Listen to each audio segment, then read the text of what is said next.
మహాలక్ష్మి శ్రీ వైకుంఠాన్ని విడిచి వెళ్ళిన లక్ష్మి వెదుకుతూ శ్రీ మహావిష్ణు భూలోకానికి వచ్చాడు. ఆమె కోసం చెట్లు కొండలు కొండలు కోలు వెదికాడు. చివరకు కొల్హాపురంలో కొలువై ఉందని తెలిసి కొన్న వెంకటేశ్వరుడు అక్కడికి వెళ్ళాడు. ఆమె దర్శనం కోసం అనుగ్రహం కోసం అత్రులు చాచాడు. ఆమె దయ కోసం అనేక విధాలుగా పరితపించారు, అయినా విఫలమయ్యాడు.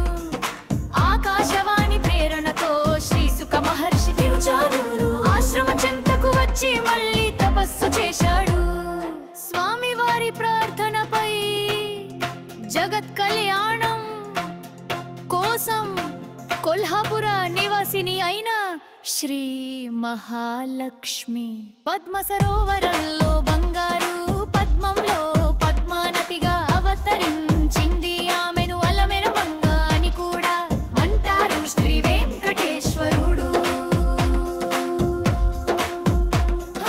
అలమేలు మంగమ్మను తన వక్షస్థలంలో వ్యూహలక్ష్మిగా అక్కున చేరుసుకొని వెంకటాచలం చేరుకొన్నారు. సత్య సరోవర తీరాన అలమేలు మంగ పద్మావతి అన్న పేర్లలో సిరుల తల్లి అయిన శ్రీ సుహలక్ష్మి అచ్చామూర్తిగా కొలువై ఆరాధింపబడుతున్నది.